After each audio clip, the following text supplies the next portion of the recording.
India is developing country. ಒಂದು ನೇರವಾದಂತಹ ಜಾತಿ ವ್ಯವಸ್ಥೆಯ ಕರಾಳ ಸ್ಪರ್ಶ ಅಸ್ಪೃಶ್ಯತೆ. ಯಾಕೆ ಇಂಡಿಯಾ ಡೆವಲಪ್ಡ್ ಕಂಟ್ರಿ ಅಲ್ಲ? ಏನು ಸಮಸ್ಯೆ ಇದೆ ಈ ದೇಶ ಡೆವಲಪ್ಡ್ ಕಂಟ್ರಿ ಅಂತ ಕರೆಸ್ಕೊಳ್ಳೋಕ್ಕೆ?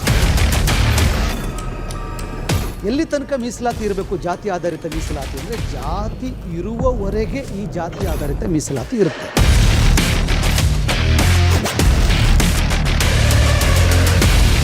ಎಲ್ಲ ಸಂಪತ್ತುಗಳು ಇದ್ದಾಗ್ಯೂ ಕೂಡ ಆ ಸಂಪತ್ತಿನ ಸಮಾನವಾದಂಥ ಹಂಚಿಕೆ ಭಾರತ ದೇಶದಲ್ಲಿ ಆಗಿಲ್ಲ. ಭ್ರಷ್ಟಾಚಾರ ಆರಂಭ ಆಗ್ತಾ ಇರತಕ್ಕಂಥದ್ದೇ ವೋಟನ್ನು ಖರೀದಿ ಮಾಡುವ ಮನಸ್ಥಿತಿ ಮತ್ತು ಮಾರಾಟ ಮಾಡುವ ಮನಸ್ಥಿತಿ. ಜಾತಿ ವಿನಾಶ ತಳ ಸಮುದಾಯಗಳಿಂದ ಆಗೋದಿಲ್ಲ. ಜಾತಿ ವಿನಾಶವನ್ನು ಮಾಡಬೇಕಾಗಿರೋರು ಯಾರು ಜಾತಿಯನ್ನು ಸೃಷ್ಟಿ ಮಾಡಿದ್ರೋ ಅವರೇ ಜಾತಿಯನ್ನು ತೆಗೆದುಹಾಕಬೇಕು.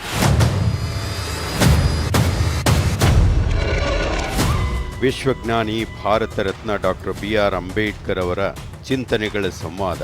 ಅಲ್ಲೊಂದು ಸೂರ್ಯ, ಇಲ್ಲೊಂದು ಹಣತೆ. ವೀಕ್ಷಿಸಿ ಇದೇ 22 ಆಗಸ್ಟ್ ಶನಿವಾರ ಸಂಜೆ 5 ಗಂಟೆಗೆ ನಿಮ್ಮ ನೆಚ್ಚಿನ ಚಂದನ ವಾಹಿನಿಯಲ್ಲಿ.